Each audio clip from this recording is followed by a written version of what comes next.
Hello friends. C plus plus language की series में आज हम देखने वाले हैं लेक्चर 3 का पार्ट 1। आज का हमारा टॉपिक है input output in C plus plus.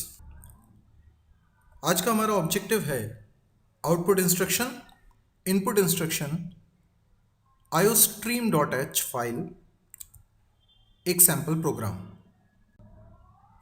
सबसे पहले हम देखते हैं आउटपुट इंस्ट्रक्शन।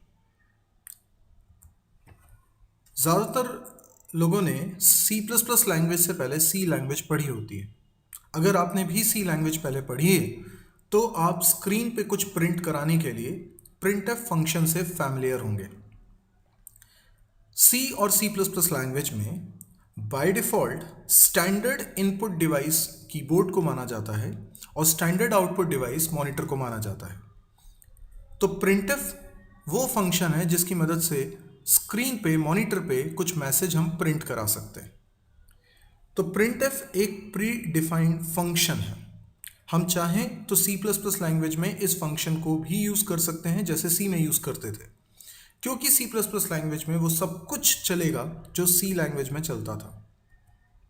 तो प्रिंटफ क्या है? प्रिंटफ एक प्री डिफाइंड फंक्शन है, पर सी प्लस प्लस लैंग्वेज आपको प्रिंटफ से भी बेहतर एक तरीका देती है जिससे कि आप स्क्रीन पे कोई मैसेज प्रिंट करा सकें, और वो तरीका है सी आउट। कई लोगों को ये गलतफहमी होती है या मिस इंटरप्रिटेशन होता है। वो सोचते हैं कि सी आउट एक फंक्शन है। सी आउट कोई फंक्शन नहीं है। टेक्निकली क्या है? तो सी आउट एक ऑब्जेक्ट है। फंक्शन के आगे आप देखिए पैरेंथेसिस उसकी पहचान होते हैं, जैसे प्रिंटफ के आगे पैरेंथेसिस लगे हुए हैं, सी आउट के आगे नहीं लगे, जिसका मतलब है वो फंक्शन तो कतई नहीं है। तो सी आउट क्या है? एक ऑब्जेक्ट है। हम बोलेंगे सी आउट एक प्री डिफाइंड ऑब्जेक्ट, यानी हम अपने प्रोग्राम में सी आउट को ऐसे इस्तेमाल करेंगे जैसे ये पहले से बना हुआ है। सी आउट के साथ आपको एक ऑपरेटर भी यूज करना होता है जिसको हम बोलते हैं इंसर्शन ऑपरेटर या पुट टू ऑपरेटर।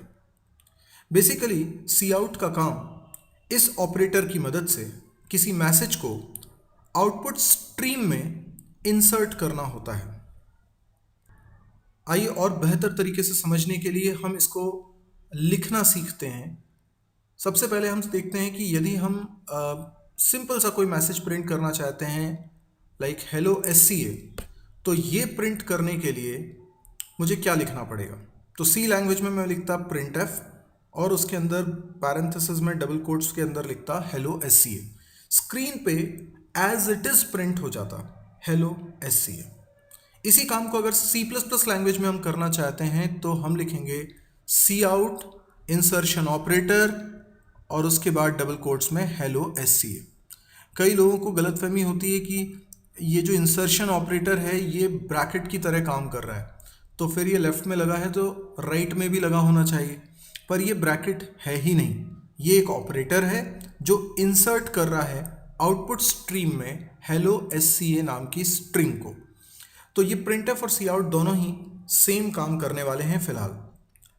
लेकिन अगर आपको कुछ ऐसा मैसेज प्रिंट कराना है, सपोज करिए कि 3 वेरिएबल्स हैं A, B और C, और तीनों वेरिएबल्स मान लेते हैं इंट टाइप के हैं, और इसीलिए उनकी वैल्यूज़ प्रिंट कराने के लिए हम फॉर्मेट स्पेसिफायर यूज़ करेंगे %d। मान लेते हैं A के अंदर वैल्यू है 10, B के अंदर वैल्यू है 20 और C के अंदर A और B का सम रखा है दैट इज़ 30। तो प्रिंटफ की मदद से मैं मैसेज प्रिंट कराता हूँ सम ऑफ 10 एंड 20 इज़ 30। आप जानते हैं कि इसको किस तरीके से लिखना है। आपने जहाँ जहाँ %d लगाया हुआ है वहाँ ABC वेरिएबल की वैल्यूज़ प्रिंट हो जाएंगी। प्रिंटफ में %d का यूज़ करना पड़ता था या फॉर्मेट स्पेसिफायर का यूज़ करना पड़ता था वेरिएबल की वैल्यू को प्रिंट कराने के लिए। लेकिन सी आउट में फॉर्मेट स्पेसिफायर का यूज़ नहीं किया जाता, और इस वजह से भी आप सोच सकते हैं कि सी लैंग्वेज के प्रोग्रामर को हमेशा ध्यान रखना होता था कि कब उसे %d लिखना है, कब उसे %f लिखना है। लेकिन यहाँ पर सी आउट की मदद से जब आप मैसेज प्रिंट कराएंगे तो आपको फॉर्मेट स्पेसिफायर की चिंता ही नहीं करनी है। सी आउट की मदद से ये काम कैसे करेंगे? जो आपको स्क्रीन पर एज इट इज़ प्रिंट कराना है वो डबल कोट्स में लिखिए। देखिए सबसे पहले सम ऑफ आपको एज इट इज प्रिंट कराना है, तो आपने डबल कोट्स में लिख लिया सम ऑफ। इंसर्शन ऑपरेटर की मदद से इतना पोर्शन आउटपुट स्ट्रीम में इंसर्ट करा दिया। इसके बाद आप %d तो लिखेंगे नहीं, यहाँ पर आप सीधे वेरिएबल का नाम लिखेंगे, पर वेरिएबल का नाम a यदि आप डबल कोट्स के अंदर लिखते हैं तो वो एज इट इज प्रिंट हो जाएगा। हम वेरिएबल का नाम नहीं प्रिंट कराना चाहते, हम उसकी वैल्यू प्रिंट कराना चाहते हैं, तो हम a को बिना डबल कोट्स के लिखेंगे। लेकिन डबल कोट्स वाली चीज़ और बिना डबल कोट्स वाली चीज़ एक साथ नहीं लिखी जा सकती, यानी हम सम ऑफ स्ट्रिंग को पहले इंसर्ट कर देंगे इंसर्शन ऑपरेटर की मदद से, फिर दोबारा इंसर्शन ऑपरेटर लगाएंगे और वो a की वैल्यू को करेगा इंसर्ट। इसी तरीके से एंड डबल कोट्स में लिखा हुआ है, इसको भी इंसर्ट कराएंगे इंसर्शन ऑपरेटर की मदद से। तो पूरा मैसेज ब्रेक हो गया है 6 डिफरेंट डेटा में, और इसीलिए 6 बार इस ऑपरेटर का उपयोग किया जा रहा है। सी आउट आपने एक बार लिखा, लेकिन ऑपरेटर आपने 6 बार लिखा है। ये सिंटेक्स थोड़ा सा नया लगेगा, लेकिन धीरे धीरे आप इसमें कंफर्टेबल हो जाएंगे। अगर आपको किसी एक्सप्रेशन की वैल्यू प्रिंट करानी होती थी तो आप प्रिंटफ में लिखते थे %d और फिर कॉमा लगा के आपने एक्सप्रेशन लिखा, जैसे a+b, तो जो a+b का रिजल्ट आएगा वो %d की जगह प्रिंट हो जाएगा। जैसा कि हमने समझा कि सी आउट में फॉर्मेट स्पेसिफायर की ज़रूरत नहीं पड़ती, तो हम यहाँ सिंपली लिखेंगे सी आउट a+b बिना डबल कोट्स के। इसका मतलब a और b ऐड होंगे और जो रिजल्ट आएगा वो प्रिंट हो जाएगा। अब देखते हैं इनपुट इंस्ट्रक्शन। हमको याद होगा कि सी लैंग्वेज में input device, standard input device keyboard है, और उससे अगर हमें इनपुट लेना है तो हम स्कैनफ नाम के प्री डिफाइंड फंक्शन का यूज़ करते थे। स्कैनफ एक प्री डिफाइंड फंक्शन है जिसका काम कीबोर्ड से डेटा लेना, उसको स्क्रीन पे इको करना और उसको हमारे द्वारा बताए गए वेरिएबल के अंदर स्टोर करना। इसी काम को करने के लिए C++ लैंग्वेज में आप चाहें तो स्कैनफ का इस्तेमाल कर सकते हैं, क्योंकि C में जो कर सकते हैं वो C++ में भी कर सकते हैं, लेकिन इससे बेहतर तरीका हमारे पास है जिसका नाम है Cin। Cin सी आउट की तरह एक प्री डिफाइंड ऑब्जेक्ट है। तो Cin सी आउट दोनों हो गए प्री डिफाइंड ऑब्जेक्ट। इसके साथ Cin के साथ हम यूज करते हैं जो ऑपरेटर, उसको बोलते हैं एक्सट्रैक्शन ऑपरेटर। आप इंसर्शन ऑपरेटर और एक्सट्रैक्शन ऑपरेटर में फर्क कर सकते हैं, दोनों के डायरेक्शन में अंतर है। एक्सट्रैक्शन ऑपरेटर का ही दूसरा नाम है गेट फ्रॉम ऑपरेटर। आइए इसको भी एग्जांपल से समझते हैं। स्कैनफ की मदद से अगर आप कुछ इनपुट कराते थे, मान लीजिए एक वेरिएबल है जो कि इंट टाइप का है और उसका नाम a है, तो इनपुट कराने के लिए हम लिखते थे scanf %d address of a। यहाँ दो चीज़ें देखिए, एक तो फॉर्मेट स्पेसिफायर %d लगाया और a के पहले आपने एड्रेस ऑफ ऑपरेटर भी लगाया। स्कैनफ में आपको इसका खासा ध्यान रखना पड़ता था कि कहीं ये ऑपरेटर मिस ना हो जाए। लेकिन C++ में अच्छी बात यह है कि ना तो फॉर्मेट स्पेसिफायर की आपको ज़रूरत पड़ेगी, ना ही एड्रेस ऑफ ऑपरेटर आपको लगाना पड़ेगा। आप सिंपली लिखेंगे Cin एक्सट्रैक्शन ऑपरेटर a। इसी तरीके से अगर आपको एक से ज़्यादा वैल्यू इनपुट करानी होती है तो आप स्कैनफ में ही एक से ज़्यादा फॉर्मेट स्पेसिफायर लिखते हैं और हर वेरिएबल के नाम के पहले एड्रेस ऑफ ऑपरेटर लगाते हैं। यही काम Cin के द्वारा करना होता तो आप लिखते Cin extraction operator a again extraction operator b। यहाँ कॉमा से आप वेरिएबल्स को सेपरेट नहीं करेंगे, यहाँ एक बार एक्सट्रैक्शन ऑपरेटर का यूज़ करके एक वेरिएबल को हैंडल करेंगे, अगला एक्सट्रैक्शन ऑपरेटर दूसरे वेरिएबल को हैंडल करेगा। तो जितनी वैल्यूज इनपुट करानी है उतनी बार एक्सट्रैक्शन ऑपरेटर आपको लगाने पड़ेंगे। इनफैक्ट अगर दोनों का टाइप अलग अलग भी होता, जैसे एक इंट होता एक फ्लोट होता, तो स्कैनफ में आपको ध्यान रखना पड़ता कि कब %d लिखना है और कब %f लिखना है। Cin की मदद से जब यही काम करते तो आपको फॉर्मेट स्पेसिफायर की चिंता नहीं करनी पड़ती। आंसी वो संस्था है जिसने C++ लैंग्वेज के स्टैंडर्ड्स डॉक्यूमेंट किए। अब जो कंपाइलर बनाने वाली कंपनीज हैं वो इस डॉक्यूमेंटेशन के आधार पे C लैंग्वेज का कंपाइलर बनाती होंगी, C++ लैंग्वेज का कंपाइलर बनाती होंगी। C लैंग्वेज के बारे में डॉक्यूमेंटेशन में एक बात कही गई है कि किसी भी फंक्शन का डिक्लेरेशन करना चाहिए पर कंपलसरी नहीं है। यानी फंक्शंस के डिक्लेरेशन वेरिएबल के डिक्लेरेशन की तरह किए जाते हैं, ये C लैंग्वेज में आपको आता है। अब ये काम करना सी लैंग्वेज में हमेशा ज़रूरी नहीं होता, लेकिन ये रिकमेंडेशन भी किया गया है कि आपको डिक्लेरेशन करना ही चाहिए। तो आप अगर कोई प्री डिफाइंड फंक्शन अपने प्रोग्राम में यूज़ करते हैं जैसे कि प्रिंट एफ सी लैंग्वेज में, तो आप ऊपर हेडर फाइल इंक्लूड करते हैं हैश इंक्लूड stdio.h, क्योंकि इस हेडर फाइल के अंदर प्रिंट एफ फंक्शन का डिक्लेरेशन मौजूद है। देखिए, प्रिंट एफ फंक्शन की कोडिंग नहीं है, फंक्शंस की कोडिंग, प्री डिफाइंड फंक्शंस की कोडिंग लाइब्रेरी फाइल में होती है, डिक्लेरेशन हेडर फाइल में होता है। तो कभी ये मत सोचिएगा कि हेडर फाइल के अंदर फंक्शंस का कोड है या डेफिनेशन है, जी नहीं। हेडर फाइल के अंदर प्री डिफाइंड फंक्शन का केवल डिक्लेरेशन होता है। तो जो भी प्री डिफाइंड फंक्शन आप यूज़ करेंगे सी लैंग्वेज में, अगर आप उसको यूज़ करना चाहते हैं तो उसका डिक्लेरेशन किया नहीं किया, हो सकता है वो दोनों सिचुएशन में चल जाए, क्योंकि आंसी का यही रूल है। लेकिन सी प्लस प्लस थोड़ा स्ट्रिक्ट है इस मामले में, और सी प्लस प्लस के बारे में आंसी ने ही कहा कि आपको हर फंक्शन का डिक्लेरेशन करना कंपलसरी होगा। तो इसलिए अगर आप सी प्लस प्लस में प्रिंट एफ को यूज़ करते हैं तो आपको stdio.h हेडर फाइल को इंक्लूड करना कंपलसरी हो जाएगा।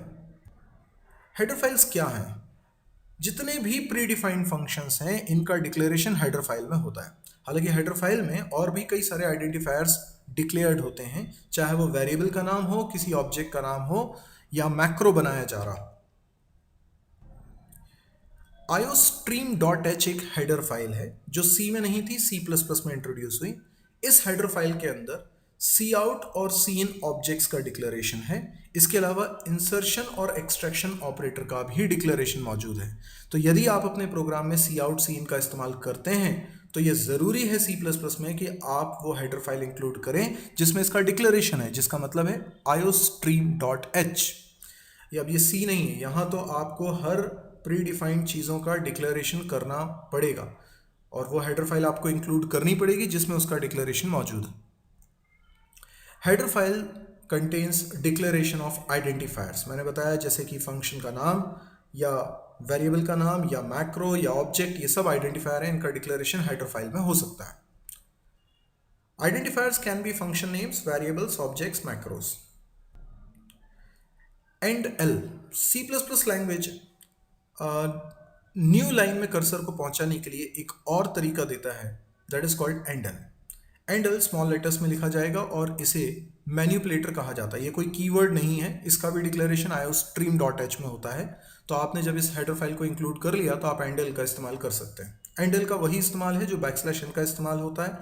आप सी प्लस प्लस लैंग्वेज में बैकस्लैश n का इस्तेमाल भी कर सकते हैं, जैसे अभी तक करते हुए आ रहे हैं। एंड एल का अगर इस्तेमाल करेंगे तो एंड एल को डबल कोट्स में नहीं लिखेंगे। अब देखते हैं एक सैम्पल प्रोग्राम जो अभी तक हमने कॉन्सेप्ट सीखे उसके आधार पे। एक प्रोग्राम हम बना रहे हैं जिसमें हम स्क्वायर कैलकुलेट करेंगे एक नंबर का। प्रोग्राम का नाम हम रख लेते हैं square.cpp। प्रोग्राम में हमने सबसे पहले लिखा, एक हेडर फाइल इंक्लूड करी iostream.h, जिसका रीज़न है कि इसके अंदर सी इन सी आउट ऑब्जेक्ट्स का डिक्लेरेशन मौजूद है। फिर हम इंक्लूड कर रहे हैं conio.h हेडर फाइल जिसके अंदर getch और clear screen जैसे फंक्शंस का डिक्लेरेशन है। अब हम प्रोग्राम स्टार्ट करते हैं। मेन फंक्शन से हमने प्रोग्राम स्टार्ट किया। फंक्शन के अंदर सबसे पहली लाइन हमने लिखी क्लियर स्क्रीन। देखिए, सी प्लस प्लस लैंग्वेज में आप एक्शन स्टेटमेंट पहले और डिक्लेरेशन स्टेटमेंट बाद में लिख सकते हैं। इसके बाद मैंने वेरिएबल का डिक्लेरेशन किया है, एक्स नाम का वेरिएबल बनाया है। सी आउट की मदद से मैं इस यूज़र को एक मैसेज दे रहा हूँ, एंटर अ नंबर। आप देखिए एंटर अ नंबर मैंने डबल कोट्स में लिखा है, लेकिन उसके बाद फिर से इंसर्शन ऑपरेटर यूज़ करके एंड एल को इंसर्ट करा है। एंड एल के लगे होने से स्क्रीन पे प्रिंट होगा एंटर अ नंबर और कर्सर चला जाएगा नेक्स्ट लाइन के स्टार्टिंग में। अब लिखा है सीन, जो वैल्यू यूज़र एंटर करेगा वो एक्स के अंदर स्टोर हो जाएगी। मान लीजिए एक्स में वैल्यू यूज़र ने एंटर करी है 5। अब हमने एक और वेरिएबल बनाया S. C plus plus language में आप वेरिएबल कहीं पर भी बना सकते हैं। तो आपने एस नाम का वेरिएबल बनाया और जो एक्स में वैल्यू थी उसका स्क्वायर करके एस में असाइन कर दी। अब हमने मैसेज प्रिंट कराया, स्क्रीन पे प्रिंट होगा स्क्वायर ऑफ 5 इज 25, अगर x की वैल्यू 5 है तो। getch और प्रोग्राम एंड। अगर मैं आपसे पूछूं कि इसमें कितने डिक्लेरेशन स्टेटमेंट है और कितने एक्शन स्टेटमेंट है, तो देखिए ये सारे एक्शन स्टेटमेंट्स हैं, ये एग्जीक्यूट होते हैं। जो डिक्लेरेशन स्टेटमेंट है वो कंपाइलर रिजॉल्व कर देता है और प्रोग्राम से हटा देता है। ये है डिक्लेरेशन स्टेटमेंट, जो कि आप एक्शन स्टेटमेंट के बाद में लिख पा रहे हैं। यहाँ पे डायनेमिक इनिशियलाइजेशन हो रहा है, यानी वेरिएबल बना भी रहे हैं और उसी समय कैलकुलेशन करके एक वैल्यू असाइन करवा रहे हैं, और कैलकुलेशन तो रन टाइम पे होगा, इसीलिए इसको बोलते हैं रन टाइम पे इनिशियलाइज करना या डायनेमिक इनिशियलाइजेशन। आई होप आपको ये वीडियो अच्छा लगा होगा। अगर आपको ये वीडियो पसंद आया तो आप इस चैनल को सब्सक्राइब कर सकते हैं और इस तरह के और भी बहुत सारे वीडियोस आप देख सकते हैं। मेरा नाम सौरभ शुक्ला है। Thank you.